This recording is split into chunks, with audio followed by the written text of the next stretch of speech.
김승옥의 역사 같이 한번 해보도록 하겠습니다. 천재 김 교과서에 있는 부분이 되겠는데요. 이제 이 역사라고 하는 제목은 힘이 아주 센 장사를 역사라고 하는 겁니다. 그렇죠? 그래서 일면이 비현실적인 인물이거든요. 그렇죠? 이해되지? 그러니까 우리가 어떤 전설이나 막 옛 이야기 속에 나오는 그런 힘센 사람에 대한 이야기야. 그렇지? 우리가 막 옛날 이야기 속에서나 나올 법한 아주 힘센 사람에 대한 이야기인데 매우 이 비현실적인 인물의 현실성을 두려워한단 말이야.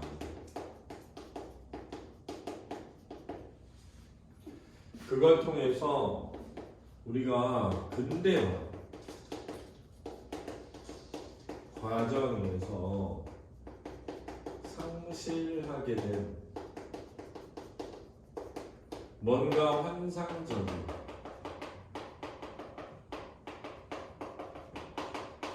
것들을 의미하고 있는 거야. 그렇지? 왜 여러분들 어릴 때 삼국지 얘기 들으면 관우장비 얘기 들으면서 막 가슴이 좀 약간 안 그런가? 웅장해질 수 있거든. 되게 멋있다 이렇게 느끼고 막 혼자 막 80명하고 싸워서 막 그런 얘기 들으면 뭔가 좀 비현실적이지만 역사 속 인물이니까 뭔가 현실적일 것 같고 이런 느낌이 있단 말이야. 그렇지? 내가 이런 얘기하면 니네가 안 믿겠지만 선생님이 이런 사람 봤거든. 역사를 진짜로. 안 믿겨질 거야. 내가 몇 가지 얘기를 들어볼게. 예를 이 형은 이제 학교 대학에 불교학과에 들어온 선생보다 한 살 많은 한 학번 선배였어. 근데 원래 유명했어. 힘이 세다. 근데 이제 선생님이 이제 학생회장을 할 때 학생회실이 이 앞에서 가면 1층인데 이쪽 그 바깥쪽에서 보면 한 2층 조금 더 되는 높이였단 말이야. 비탈길이 있어가지고 이렇게 비탈 올라와가지고 있었거든. 근데 학생회관실은 이제 12시가 되면 밖에 셔터문을 내려. 근데 이제 학생들이 보통 보면 술 먹고 늦게 들어올 수 있잖아. 학교에서 자고 그랬었으니까. 학생회관 안에 이제 학생회실 안에 잠자는 곳이 있었거든. 근데 술 먹고 늦게 들어오면 창밖에서 이 형을 불러. 이 형이 이제 이름이 가명이야. 가명. 그 당시 이제 막 구속되고 이러니까 가명을 많이 썼단 말이야. 갑봉이 형이야. 갑봉이 형 막 부르면 창문 딱 열어. 그래가지고 학생회장 오셨습니까? 그래서 이렇게 줄을 내려. 밧줄 같은 줄을 이렇게 중간중간에 묶어서 손 이렇게 잡고 발을 이렇게 올릴 수 있어. 그 줄에 그 줄을 이렇게 내려줘. 그렇게 딱 잡잖아. 그렇게 끌어올려. 나쁜 죄이지. 그 끌어올려. 근데 진짜 말이 안 되잖아. 진짜 혼자서 그걸 이렇게 잡아 당겨서 몸무게가 한 70kg 정도 가는 사람을 이렇게 잡아 당겨서 끌어올려. 2층까지. 그래서 이렇게 딱 해가지고 들어오게 해주는 거야. 그러니까 이제 보통 사람들이 생각하는 정도의 힘센 사람이 아니란 말이야. 근데 이 형이 대학을 졸업하고 농사를 지으러 내려왔어. 천안으로. 천안에서 농사를 지으면서 소를 키워. 근데 소가 죽은 거야. 키우던 소가 그 죽은 소를 등에 업고 저기 안 믿겨지지? 업고 내려왔다는 거야. 이 형이 어떻게 되냐? 결국은 천안에 있는 농민의 그 회장이 돼요. 천안 농민회 마을 이장이 됐어요. 이장이 돼서 라디오에 출연까지 했어요. 이 형이. 근데 이 형이 몰던 차가 있어. 티코 작은 차 있잖아. 마티즈 같은 작은 차였단 말이야. 또 무슨 일이냐면 횡단 이렇게 신호등 앞에 서 있었는데 뒤에서 차가 서지 않고 계속 온 거야. 이렇게 백밀러로 봤는데 차가 브레이크를 안 밟네? 하면서 계속 온 거야. 그래서 쾅 하고 박은 거야. 그렇지? 쾅 하고 박은 거야. 근데 이 형은 이제 박을 거라는 걸 알고 있었잖아. 백밀러를 보고 있었으니까. 그래서 이 핸들을 꽉 잡고 있었는데 핸들이 이렇게 휘었어. 안 믿겨지지? 핸들이 꺾어져서 이렇게 휘었어. 몸은 안 부딪히고 팔 힘으로 버텨서 쾅! 안 믿겨지지? 나는 직접 봤어. 나는 직접 봤어. 그래서 여기 이 소설에 나오는 것처럼 동대문에 성벽을 들어서 옮겼다는 모르겠지만 보통 사람 이상의 힘을 가진 사람이 있는 건 진짜 내가 목격했기 때문에 나는 믿어. 형 이름이 최성식이거든. 최성식. 천안의 마을 이장이야. 지금 농사짓고 배추랑 소 키우고 애 셋나. 와이프는 사범대 학교 선생님인 우리 학교 이제 후배랑 결혼해서 농민으로 살고 있어. 물대에 나와가지고 원래는 이제 절에 들어가서 스님 되겠다고 들어갔다가 절 앞에서 담배 한 대만 딱 피우고 들어가잖아. 담배를 딱 피우고 담배꽁초를 딱 버리고 들어가려고 하다가 생각해보니까 자기가 담배꽁초를 밖에 버렸잖아. 그래서 그걸 주스러 다시 나왔는데 그 길로 내려와서 그냥 농사지으러 갔어. 나는 저기 뭐지 스님이 될 자격이 없다. 이걸 느꼈대. 담배꽁초를 함부로 버린 자기에 대해서 생각하고 안 믿겨지지? 진짜 있을 수 있어. 이렇게 보통 사람보다는 이 소설 정도는 아니야. 그다음에 길이가 짧은 단편 소설인데 액자 소설이야. 우리가 액자 소설을 어떻게 표현하냐면 앞에 봐봐. A, 그렇지? A1 이렇게, A2 이렇게 하는 거 말고 B1, B2, A2 이런 걸 액자 소설이라고 그러거든. 잘 보면 이 B의 이야기와 A 이야기가 다른 이야기예요. 다른 이야기. 그러니까 A의 이야기의 과거로 가잖아. 그럼 액자라고 하진 않아. 그렇지? A와 B는 다른 이야기여야 액자가 되는 거야. 그렇지? 그 다음에 B가 중심 사건이어야 액자식 구성이라고 하는 거야. 만약에 어떤 중심 사건 안에 작은 사건들이 이렇게 드러나는 구조가 되잖아. 그럼 이거를 사파적 구성이라고 하는 거야. 그렇지? 어떤 큰 이야기 속에 들어있는 작은 이야기는 사파적 구성이라고 하거든. 근데 작은 이야기가 밖에 있고 큰 이야기가 안에 있을 때 우리가 액자식 구성이라고 하는 거야. 그렇지? 일반적으로 이렇게 액자식 구성이 주어지면 이게 액자식이라는 것을 드러내는 한 방편으로 시점의 변화가 일어나. 그렇지? 근데 봐봐. 얘가 중심 사건이잖아. 그러면 얘도 1인칭이고 얘도 1인칭이면 얘가 주인공이어야 되는 거야. 얘가 중심 사건이니까. 이해됐지? 여기가 1인칭 주인공 시점이 되는 거고 여기는 1인칭 뭐가 돼? 관찰자 시점인 거야. 왜냐하면 내가 어느 날 어느 술집에서 예를 들면 기차에서 누구를 만났어. 그리고 그 누구한테 이야기를 듣는 거야. 그럼 내 얘기가 아니라 그 사람 얘기잖아. 그지? 내가 어느 날 기차나 어떤 술집에서 만난 그 사람의 얘기를 들으니까 나는 관찰자지. 근데 그 사람의 이야기가 이제 시작돼. 그래서 내가 어느 날 이러면서 그 사람이 나야. 그래서 자기 얘기를 막 해. 그러면 안에는 몇 인칭 시점? 1인칭? 주인공 시점이 되는 거지. 이해됐니? 이렇게 여기 딱. 그 다음에 창신동이라고 하는 동네와 양옥집이 있는 동네 나오거든. 이랬지? 근데 이 창신동 빈민가는 아직 전 근대적인 삶이 있는 곳으로 드러나는 거야. 알지? 그리고 이 양옥집은 근대적인 삶이 드러나는 공간으로 표현되고 있는 거야. 알지? 그래서 이 소설은 우리가 근대화의 과정을 거치면서 무엇을 상실하게 되었고 어떻게 살아가게 되었나를 드러내는 작품인 거야. 알았지? 잘 이해돼야 돼. 근데 생각해봐. 이거는 이제 학교 논술 문제에서도 정말 많이 나오는데 우리가 근대를 상징하는 게 뭐가 있냐면 기차가 있어. 기차. 왜 이게 근대를 상징하게 되냐면 시공의 어떤 균일화를 만든 게 기차야. 기차는 버스랑 좀 달라서 몇 시에 출발하면 몇 시에 도착해야 돼.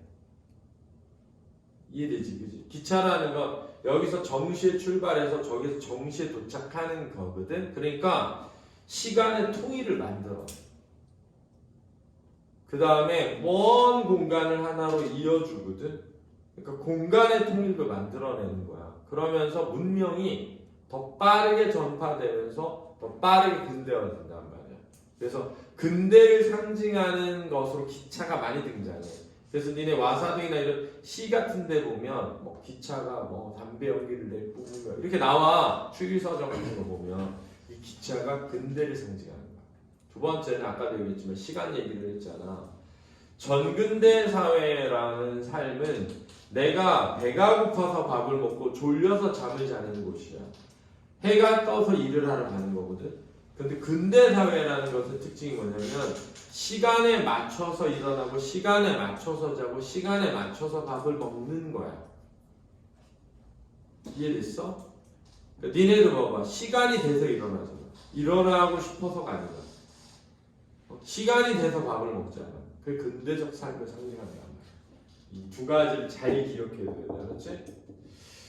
그래서 현대인의 기계적이고 일상적이다. 근데 이 기계적이라는 것은 뭐야? 내가 기타를 치고 싶어서 치는 게 아니라 기타 칠 시간이 돼서 치는 거지. 일상적이라는 게 뭐냐? 근데 그게 반복적 구조를 가지고 있는 거지. 그렇지? 그게 맞나? 라는 의문과 그거 틀린 거 아니야? 라는 비판을 담고 있다. 그렇지?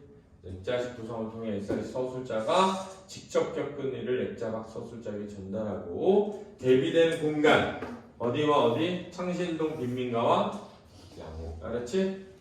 대비되는 인물. 그런데 인물은 잘 봐. 서씨라고 하는 사람이 나와. 얘가 역사야. 알았지? 힘센 사람. 그러니 그리고 창신동 말고 양옥집에 가서 만난 할아버지가 나와. 이 할아버지는 뭐냐면 나한테 지금 이거 할 시간 아니야. 너가 기타 칠 시간은 언제로 정해져 있어. 이렇게 말하는 사람이야. 그렇지? 현대인의 삶에 대한 비판적인 시각을 드러내죠. 외양과 행동에 대한 미소를 통해 비범한 능력을 드러냅니다. 자, 앞부분의 줄거리부터 보죠. 바깥 이야기의 서술자는 공원에서 한 젊은이를 만납니다. 그리고 그의 이야기를 듣게 되죠. 자, 이 젊은이는 서울에 유학을 와 희곡 작가가 되고자 하는 대학생이다. 이렇게 되면 약간 자전적인 느낌을 주게 돼. 왜냐면은 등장인물이 작가잖아. 그러면 이 글을 쓴 사람도 작가잖니? 약간 자전적인 이야기가 되게 돼. 현실감과 사실감을 더 부여한다. 힘든 삶을 살아가는 사람들과 함께 창신동 빈민가에서 거주하다가 깨끗하고 아늑한 양옥집으로 하숙을 옮기게 된다. 이 집은 규칙적 생활의 가풍을 중요하게 여기는 곳으로. 이게 바로 근대적 삶의 양식이라고 알았지? 니네 얼마나 근대적 삶의 양식이 이런 거면 플래너도 있잖아, 그지? 플래너 막 2주일치 막 계획 짜가지고 막 하잖아, 그지? 주인 할아버지 엄격한 통제에 따라 일정한 시간에 맞춰 식사를 하고 피아노를 연주하고 산책을 하며 재봉틀을 돌려야 하는 곳이다.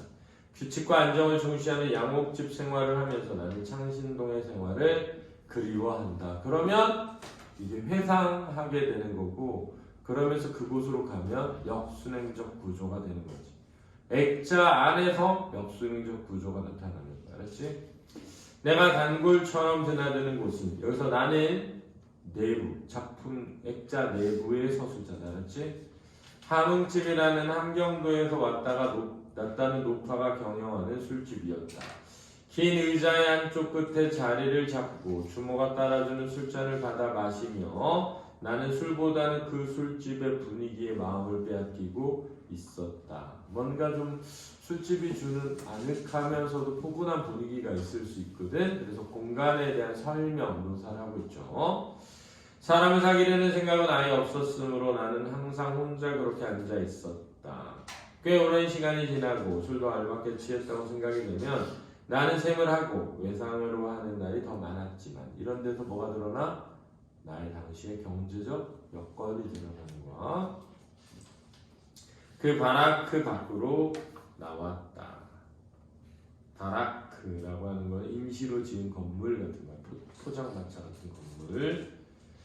그리고 고개를 쳐들면 저만치서 관광객들을 위하여 형광의 조명을 한 동대문이 자 구체적인 모습을 통해 사실성을 부여하고 있는 거야. 그 훤한 모습을 밤하늘에 돋아여 보이고 있는 것이었다. 지금도 눈앞에 보이는 듯하다. 밤의 동대문의 모습이. 자 그래서 지금도라고 하는 부분에서 이게 과거에 대한 회상임을 드러내지, 그지? 이런 거를 서술하는 시점과 서술되는 시점 사이에 간극이 존재한다라고 하는 거 알았지? 관찰과 서술 사이에 간극이 존재함. 이렇게 말하면 한다, 그렇지? 관찰과 서술 사이에 간극이 존재함. 그곳에 자리 잡은 지 얼마 되지 않은 어느 날 저녁, 역시 내가 긴 의자 한쪽 끝을 차지하고 누런 술을 내려다보고 앉아 있었는데 내게 어떤 사람이 털썩 주저앉더니 주모에게 술을 청하고 나서 내 등을 툭 치며 말을 건네는 것이었다. 이제 새로운 사건이 시작되는 거죠. 40쯤 나 보이는 턱에 수염이 짙고 커다란 몸집에 떨어진 군용 작업복을 입고 있는 그 사내는 외양의 묘사죠. 영자가 있는 집에 새로 들어온 젊은이가 아니냐고 나에게 묻는 것이었다. 자 이렇게 어떤 인물의 대화를 그지 따옴표 없이 처리하고 있는 거야. 그렇다고 했더니 그 사내는 퍽 사람 좋게 웃으면서 퍽 사람 좋게 이런 거는 성격의 직접 제시야. 자기도 그 집에 방을 빌려 들고 있는 사람인데 인사가 그리 늦을 수가 있느냐고 하며 자기를 서씨라고 불러달라고 했다. 야 같은 집에 사는데 인사가 너무 늦었네 이렇게 말한 거야. 같은 집에 있으면서 그 서씨가 아침 일찍 나가고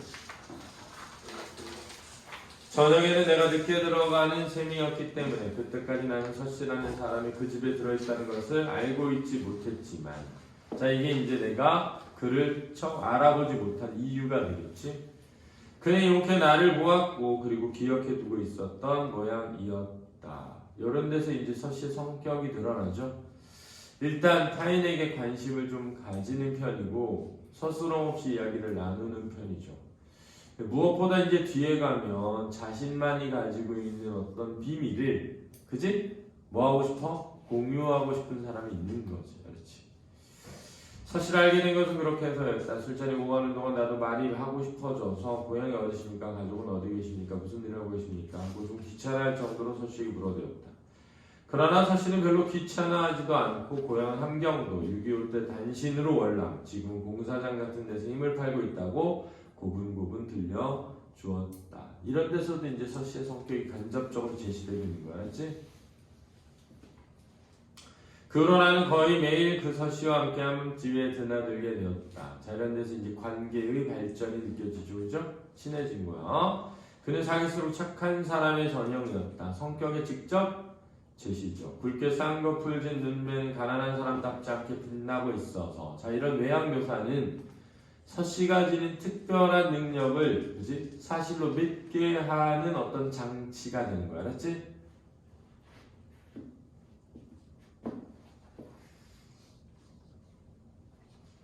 그러니까 니네 왜 그 퍼스트 어벤져 옛날에 캡틴 아메리카 영화 보면 맨 첫 장면에 그 인물이 굉장히 왜소하고 나약해가지고 군인이 되고 싶은데 안 되잖아.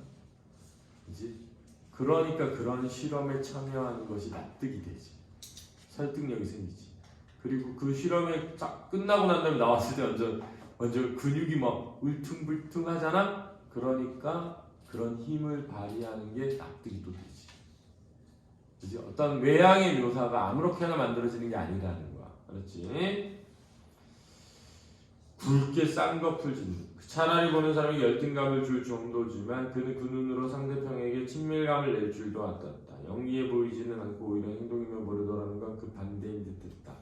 두터운 입술 사이를 비집고 나온 듯한 그 함경도 사람답지 않게 느린 말씨가 더욱 그것을 증명해 주었다.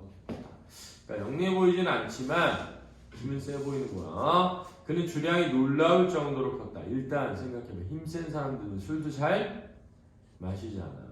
왜 우리 요즘에 그런 프로그램에서 나오는 사람 중에 힘센 사람으로 누가 많이 나오냐면 농구 선수들 좀 많이 나오거든. 허재라든가 현주엽 이런 애들. 근데 그런 애들이 나와가지고 주로 뭐 해? 먹방 하잖아. 왜? 진짜 엄청 먹어대. 보통 고기 시키면 몇 인분 시켜? 4인분 시키더라고. 그 4인분을 혼자 먹어. 근데 젓가락 이렇게 해가지고 이렇게 넣는데 다 들어가 그게. 근데 술을 또 엄청 먹잖아.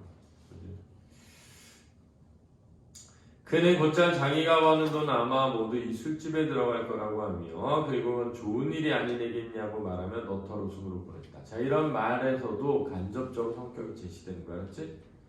성격이 좋죠. 그죠? 소탈하면서도 뭔가 막 고집 약간 막 돈벌이에 급급한 그런 성격이 아니잖아. 그지? 그의 술벌은 대단히 좋아서 취하면 떠들어대는 건 서씨에겐 어린애로나밖에 보이지 않을 이쪽이었다. 술이 취해서 그와 어깨동무를 하고 그의 키가 아주 컸기 때문에 나는 그의 허리를 껴안는 셈이 되지만 자 이것도 외양의 묘사고 이 외양의 묘사를 통해서 우리는 점점 서씨가 역사라는 것에 대해서 납득하게 되는 거야. 김돈 자는 거 아니겠지? 비틀거리며 밖으로 나오면 그는 어두운 밤하늘을 배경으로 하고 환한 모습으로 솟아있는 동대문을 향해 한눈을 찡긋거리며 눈짓을 보내곤 했다. 자, 여기 찡긋거리는 행동은 보통 비밀을 서로 교환할 때 하는 행동이거든. 그지? 딱 찡긋하면 알지? 이런 거란 말이야. 이거 보통 막 좋아해서 윙크할 수도 있지만 야 알지? 이렇게 할 수도 있잖아. 그지? 동대문과 그 서씨 간의 비밀을 공유하고 있는 모습이지 사실은. 그래서 이것도 암시가 될 수 있는 거야. 서씨는 밤에 보이는 동대문이 좋으냐고 물으면 아니 젊은이도 저 동대문을 좋아하냐고 되리어 물었다.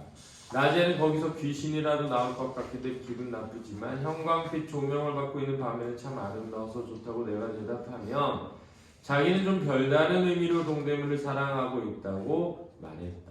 암시하고 있는 거죠. 여기서 별다른 의미라는 게 이 별다른 의미의 핵심은 뭐냐면 조상으로부터 물려받은 어떤 힘이 유지되고 있다는 것을 드러내는 곳이야. 알았지? 조상으로부터 물려받은 힘이 유지되고 있음을 드러내는 장소. 써놔. 김동호 펜이 안 움직여. 쓰라고 몇 번 얘기해도 자기와 동대문은 퍽 친하다는 것이었다. 마치 어떤 살아있는 사람과 친하듯이 친하다고 했다. 근데 왜 하필이면 동대문이냐라는 거야. 동대문은 사실 서울에 살지 않는 사람도 이름은 들어봤을 거 아니니, 그지? 그러니까 매우 사실성이 높은 지역명이야. 그러니까 니네 왜 창신동 그러면 잘 못 알아듣잖아. 창신동이 어디야? 이럴 수 있잖아. 근데 동대문 그러면 동대문은 알지. 이렇게 된단 말이야. 그러니까 매우 비현실적인 어떤 인물에 매우 현실적인 장소를 부여해서 사실감을 부각하고 있는 거예요. 그리고 우리한테는 이런 거짓말이 어딨어 할 수 있지만 외국인들이 이런 소설을 읽게 되면 이런 거 진짜 있을 수 있어 이럴 수 있지. 특히 왜 외국인들은 뭐 한국 사람들 다 태권도 잘하는 줄 알고 이런 거 있잖아. 약간 뭐 중국 사람들 막 하늘 날아다니는 줄 알고 이런 거 있잖아. 약간 그런 무협 이런 거. 소림사 가면 왠지 막 스님들 막 그런 관념이 생기잖아요. 멀리 떨어진 곳에 대한. 나는 그 말이 무엇을 의미하는지 다음과 같이 하여 알게 되었다. 그날 밤도 서씨의 정체가 드러나는 날이죠. 술집에 돌아와서 서씨는 자기 방으로 가고 나도 내 방으로 돌아와 옷을 입은 채 이불 위에 쓰러져 잠이 들었는데 술을 많이 마신 거죠.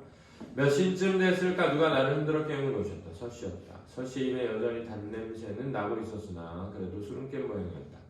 나는 지금 몇 시쯤 되냐 물었더니 자기도 잘 모르지만 새벽 2시나 3시쯤 됐을 거라 대답하며 보여줄 게 있으니 나더러 자기를 조용히 따라오라고 말했다.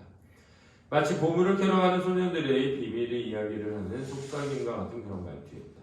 자, 이런 데에서도 뭐가 드러나냐면 나와 서씨의 관계가 급속도로 아주 많이 친해졌음을 알 수 있죠. 그래서 자신의 숨겨진 비밀을 동대문에게만 말하고 있었는데 이제 나에게도 보여주게 되는 기경.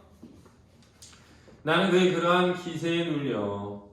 그러한 기세는 뭐냐면 어떤 은밀한 일을 하는 것 같은, 뭔가 비밀스러운 일이 일어날 것 같은. 오히려 내가 시시해하며 그를 따라 밖으로 나섰다. 골목에 가로등이 켜져 있었다. 우리는 일부러 어두운 곳만 골라 목을 숨겨가며 걸었다. 도둑이 제발 저리다 라고 하잖아. 뭔가 남에게 들키지 말아야 할 것을 하는 행동이죠. 도중에 내가 지금 우리가 어디로 가고 있냐고 물었더니 그는 동대문이라고 대답했다. 통행금지가 되어 있는 이 시간에. 자, 이런 데서 뭐가 드러나? 시대적 배경이 드러나죠. 통행금지가 뭐니? 밤에 12시 이후로는 돌아다니면 안 되는 거야. 알았지? 언제 있었어 이게? 니네 안 믿겨지겠지만 선생님이 대학 다닐 때도 있었어. 그렇지? 난 지금도 기억나는 게 선생님 대학교 2학년 때 소설 동아리에 가입했는데 소설 동아리 학평이 끝나고 술을 엄청 마셨단 말이야. 근데 후배 여자애가 그 소설을 쓴 여자애가 합평이 끝나고 났는데 끝날 때쯤 돼서 나한테 와가지고 엄청 따지는 거야. 선배는 뭘 그렇게 소설을 잘 써가지고 막 까대냐는 거야.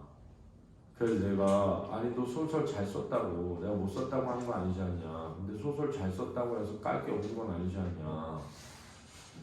넌 그럼 너보다 잘 쓰는 사람한테 막 비판의 자유가 허용돼 있냐? 그래서 막 엄청 조롱했단 말이야. 그때 내가 걔 점점 빡쳐가지고 술을 더 먹지. 근데 그때 11시 50분쯤 된 거야. 술을 더 먹을 수가 없지. 왜? 통행금지니까. 술집 다 문 닫거든. 그래서 내가 야 술집이 문을 다 닫는데 어디서 술을 먹니? 그랬더니 걔가 갑자기 슈퍼에서 술을 사서 여관에 가서 마시자는 거야. 나한테. 그래서 너 집에 안 가냐? 그랬더니 자기 괜찮대. 집에 전화한던데. 그래서 집에 전화를 하고 학교 바로 건너편에 장미장이라는 영화가 있었거든. 여기 둘이 가서 술 마셨어.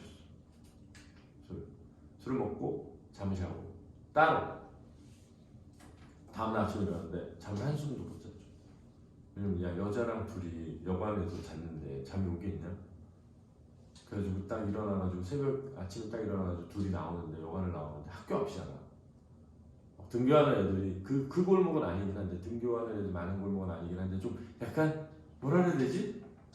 정말 부끄러울 게 1도 없었는데 전날 밤에 나오는 상황에서 되게 부끄러움을 느끼는 거야. 내가 누가 볼까봐 무섭고. 근데 나는 괜찮은데 쟤는 어떻게 하지? 이런 생각이 드는 거야. 지금도 기억나는 게 2호선 지하철 타고 걔네 집에 데려다 준다고 했다가 둘이 다 잠이 든 거야. 그러니까 한숨도 못 자고 둘 다.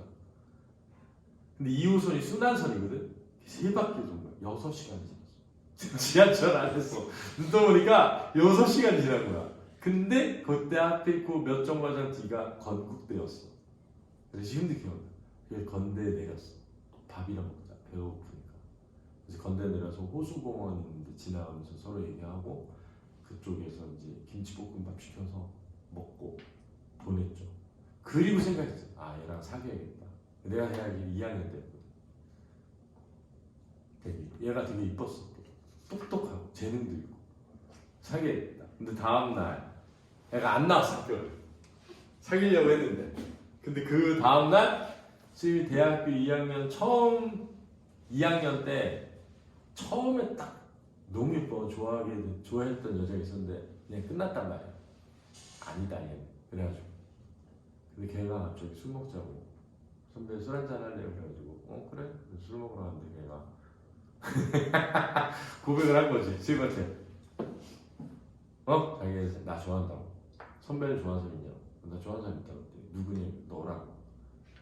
내가 그 전전날까지만 해도 얘랑 사귀어야지 했는데 얘가 나한테 고백을 한 거야. 그래가지고 좋아하는 사람 있냐? 내가 있다 그랬더니 왜? 누구냐? 그래. 내가 왜 너한테 말을 해야 돼? 자기도 있대. 누군데? 그랬더니 자기가 말해줄 거니? 말해줄게. 그랬더니 나를 좋아한다는 거야. 그래서 난 널 좋아해. 그래가지고 둘이 사귀었죠. 그래도 걔랑 끝났어. 그래. 왜? 얘가 더 이뻤어. 나 그래 니네 비판해도 돼. 나는 겉모습만 보고 그런 사람. 근데 나중에 생각해보면 얘가 좀 잘 지내고 있을까? 그런 생각도. 현영이었거든 이름이. 김현영. 이름이 기억이야. 하긴 뭐 후배니까 가끔은 얘가 작가가 되지 않았을까? 그런 생각을 해봐. 진짜 잘 썼어. 진짜 내가 생각해서. 근데 그날 밤에 술 먹으면서 막 토론을 막 했거든. 진짜 약간 그런 열정이 넘쳐. 근데 너무 똑똑한 거야. 아는 것도 많고 너무 재밌는 거야. 대화를 할 때 재밌는 사람이잖아. 아는 게 많아서. 선생님 알고 수학교육과 나와가지고 막 칸토어의 집탐론 이거 가지고 막 얘기하고 무한에 대한 얘기 막 하고 그러거든. 그럼 너무 깨닫는 게 많아. 이렇게 똑똑할 수 있을까 이 사람은. 너무 신나고 좋아. 나는 좀 멍청한 사람을 만나면 말이 없어져. 빨리 이 자리를 뜨고 싶어. 내가 예전에 대학 때 소개팅 갔는데 너무 멍청한 거야. 여자애가 이쁜데 내가 너랑 나랑 공통점이 뭔지 아냐? 뱃속에 똥 있는 거야. 차이점 뭔지 알아? 난 뱃속에만 있는데 넌 머릿속에도 있는 거야. 야 공부 좀 해. 부끄럽지도 않냐? 대학생이? 아는 게 뭐냐? 그런 적도 있어. 철학책도 좀 읽고 사회학책도 좀 읽고 경제학책도 좀 읽고 과학책도 좀 읽어라. 세상 어떻게 살려고 그러냐? 부끄럽지도 않아. 그리고 커피값은 네가 내라. 나가버렸어. 소개팅 갔는데 왜? 아니 같이 있으면 뭐해. 머리가 배웠는데 무슨 얘기를 해. 무슨 재미가 있어 인생에. 아니야 껍데기 얼굴만 보고 평생 살 거야? 그런 게 안 된다니까. 어른이 되잖아. 할 말이 없는 사람 얼마나 많은데. 밥 먹는데 아무 얘기도 안 하는 부부들도 많어. 얘기해봐야 기껏 자식 얘기인데 자식 얘기하다 싸우기밖에 더 하냐? 그렇게 살 순 없잖아. 평생을 살아야 되는데. 끊임없이 얘기할 수 있는 사람하고 결혼해야지. 끊임없이 얘기할 수 있고 끊임없이 좋아지고 끊임없이 그런 사람하고 살아야 될 거 아니야. 그지 않아? 그 생각 안 해? 모르겠어. 근데 이 사람 엄청 자기 얘기를 하는 거야. 자, 동대문에 갔대. 그래서 이게 이제 통행금지다. 가로등만 거리를 주변 이 시간에 서씨가 나와 함께 동대문에 갈 필요는 무엇인지 하는 의혹과 불안의 눈알을 둥글둥글 굴리면서 얌전하게 그를 따라 고향에 걸음을 하고 있었다. 심리가 드러나죠. 불안과 함께 기대감 이런 게 있는 거야. 잠시 후 우리는 한 길 저편에 기와장 하나까지 설 수 있을 만큼 밝은 조명을 바꾼 동대문에 서 있는 곳까지 와서 골목에 몸을 숨겼다. 서씨는 사방을 두리번거리고 살펴보고 나서 우리 외에 아무도 없다는 걸 알아내자 나에게 이 골목에 가만히 숨어 자기가 하는 일을 구경해달라고 했다. 내가 숨을 죽이고 침을 꿀꺽 삼키며 긴장감이야. 그림하고 고개짓을 대답하자 그는 한 번씩 웃고 나서 재빠르게 이제까지 내가 알고 있던 사람이 아닌 전혀 다른 사람처럼 날쌘 몸짓으로 한 길을 가로질러 달려가 동대문 성벽 밑 그늘에 일단 몸을 숨기고 자를 살피고 있었다. 동대문의 본 건물은 집채만한 크기의 돌로 된 축대 위에 서져 있는 것인데 축대의 높이는 6m 남짓되어 보이고 그 축대의 시작대 역시 커다란 돌이 쌓여 이루어진 성벽이 건물을 반원형으로 둘러싸고 있다. 묘사죠. 이런 사실감 있는 묘사가 비현실적인 사건을 매우 사실적인 것으로 느껴지게 만드는 역할을 하는 거야. 알아도. 그 성벽을 서씨는 마치 고개단의 원숭이가 장대를 타고 올라가듯 익숙하고 민첩한 솜씨로 올라갔다. 자, 이런 데에서 익숙하다라는 데서 한두 번 한 것이 아님이 드러나. 푸른 조명을 받으며 서씨가 성벽을 기어 올라가는 그 광경은 나라의 신비한 나라에 와서 거대한 무대 위에 장엄한 연극을 보는 듯한 감동을 느끼게 하는 것이었다. 왜? 너무나 비현실적인 느낌을 주는 거죠. 그죠? 현실적인 공간 속에서 비현실적인 인물의 역할이죠. 그죠?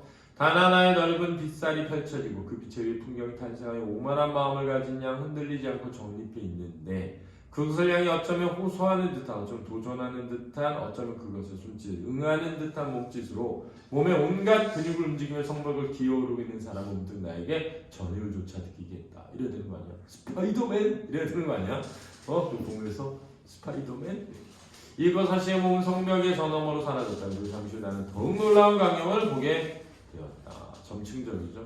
서시가 성벽 위에 몸을 나타내고 그리고 성벽을 이루고 있는 커다란 금고만한 돌덩이를 그 한 손에 하나씩 집어 번쩍 자기의 머리 위치에 두 개나 지렛대나 돌을 사용하지 않고 혹은 여러 사람이 달라붙지 않고 들어올 수 없는 무게를 가진 돌을 그는 맨손으로 들어올린 것이었다. 아이언맨이네.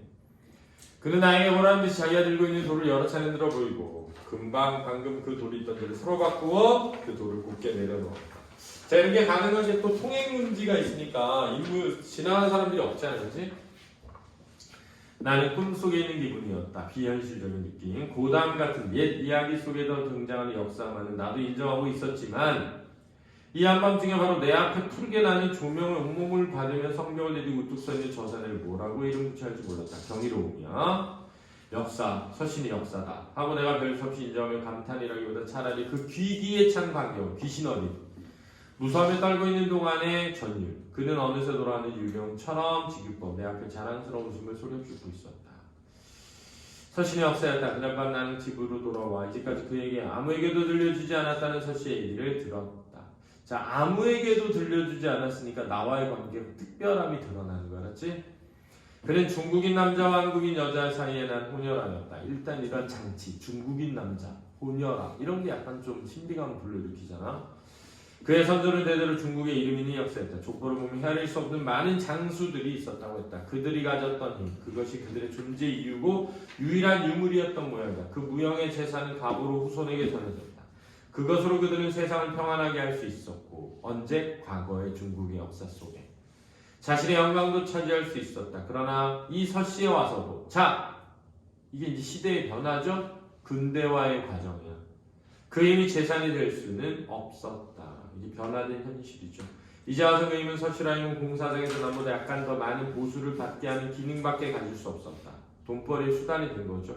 결국 서씨는 그 약간 더 많은 보수를 거절하기로 했다. 이게 되게 중요해. 이 거절하는 것은 조상들이 물려준 힘에 대한 예의야. 알았지? 자존심이고. 알았니? 남들만큼만 벽돌을 날랐고 남만큼만 땅을 팠다. 선조 영광은 그렇게 하여 보존될 수밖에 없었다. 그리고 서씨는 아무도 나타나지 않는 한밤중을 끝에 동대문의 성벽에서 그 힘이 유지되고 있음을 명부에 저승에 선조들에게 알리고 있다는 것이었다. 그죠? 그래서 서씨는 근대 사회에 살고 있지만 전 근대적인 힘이 있는 인물이죠. 근데 근대 사회에 길들여지지 않은 거지. 길들여지려면 어떻게 해야 돼? 그 힘으로 돈을 벌어야지. 고개단 같은 데 들어가서. 그러지 않잖아, 그지? 대낮에 서씨가 동대문의 바로 곁에 서서 상인들 중 누구 한 사람도 성벽을 이루고 있는 도랑개 위치반에 관심을 보이지 않고 지나다닐 때 옮겨진 돌을 바라보며 빙그레 웃고 있는 모습을 나는 쉽게 상상할 수 있었다. 그것이 서씨가 안고 있는 자기였고 여기서 자기라는 건 자기의 본질이야. 알았지? 내가 그와 접촉하면 할수록 빨리 들어갈 수 있었던 깊이였던 모양이었다. 그의 신비한 힘에 빠져들어간 거죠. 그 집, 그늘 많은 얼굴들이 살던 그 집이야. 그날이 아니고. 오타 같은데. 학교 교과선 바뀌었니? 그늘 많은 얼굴이야 원래. 알았지? 그래서 그늘 많은 얼굴이 뭐야? 경제적으로 힘겹게 살다. 나는 나 자신 속에 꿈틀거리는 안주의 동경을 의식하지 않을 수 없었다. 여기서 안주의 동경은 편하게 살고 싶은 마음. 그건 아닌데요? 근데 원래 그늘일 거야. 알았지? 교과서 가네요. 근데 그늘일 거라고. 뭐가 잘못됐을 거라고. 알았지? 그것은 사람들이 헤어날 길 없는 생활 속에서 내가 휩쓸려 들어가게 되는 것이 무서웠기 때문이다. 그래서 헤어날 길 없는 생활은 궁핍하고 무질서하고 가난하고 퇴폐적이며 그러나 약간 매력이 있는, 그렇지? 신비한 매력이 있는. 그러나 그것을 뚝 떠나 이 한결같은 곡이 한결같은 악기로 연주되는 집, 양옥이지? 이게 근대 사회를 상징한다고, 그렇지? 배우자 그것은 견딜 수 없는 권태와 이 집에 대한 혐오증으로 형체를 바꾸는 것이었다. 나란 놈은 아마 알 수 없는 놈인가 보다. 왜? 여기도 싫고 저기도 싫으니까. 그렇지? 그러니까 그러니까 그 창신동 빈민가에 좋은 면도 있었던 거야. 뭔가 신비함과, 그렇지? 환상적인 어떤 사람들이 사는 공간에 따뜻한 마음씨에. 근데 편하게 살고 싶어. 그래서 여기 좀 싫어 라고 해서 왔는데 와서 보니까 여기도 싫어. 진짜 난 진짜 이런 거야. 피아노 소리가 그쳤다. 무의식 중에 난 방바닥에 팔목 시계를 집어 올렸다. 시간을 확인하는 거죠. 내가 지금 무슨 행동을 했던 걸 깨닫자 나는 쓴웃음이 나왔다. 고소. 쓴웃음을 고소라고. 피아노와 그친 시간을 재고를 했던 것이다. 그리고 나는 내일도 그 피아노와 그친 시간을 재서 그 시간을 비교해 이 집에 대한 혐오증의 이유를 강화하려고 했던 것이다. 내가 싫어하는 이유가 있어 라는 거지. 그렇지? 나는 자신에 대해 어이가 없음을 느꼈다. 이런 듣고 드는 그것은 조금 전에 내가 서씨의 그 거짓없는 행위를 해상했던 덕분이 아닐까? 이 거짓없는 행위라는 건 긍정적 평가야. 그렇지? 순수하고 본질적인 인간의 본성에 맞는.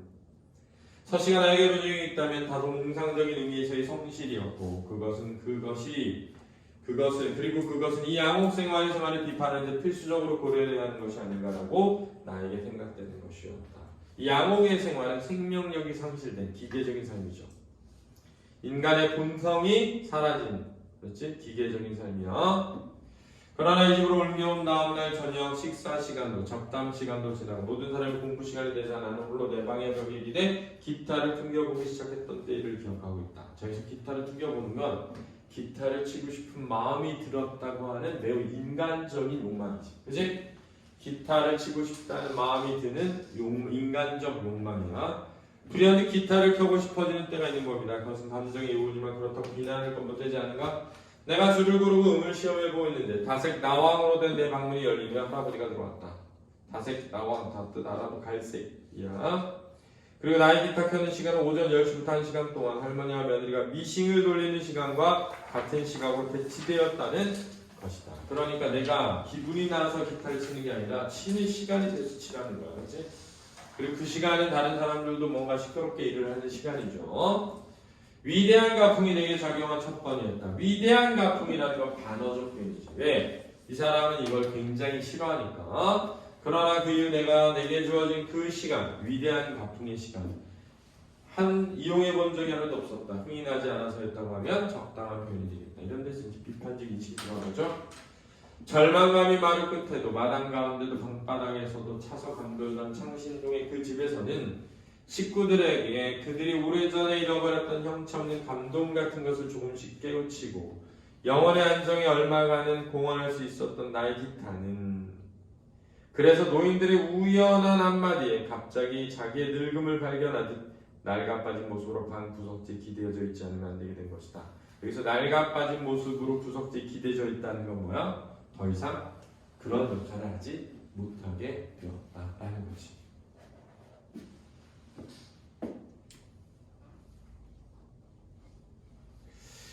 그죠? 창신동 사람들에게 감동 같은 것, 영혼의 안정 같은 것을 줄 수 있었던 기타는 더 이상 연주되지 못했다는 뜻이야. 처음에 나는 이 집에 대해 존경심을 가졌다. 그러나 나는 이내 그것이 처음 보는 경치에서 보내는 감탄 같은 성질밖에 되지 않음을 알았다. 이게 부정적 재인식이죠. 이해와 감정은 별개의 문제라는 것을 발견한 것도 그때 들어와.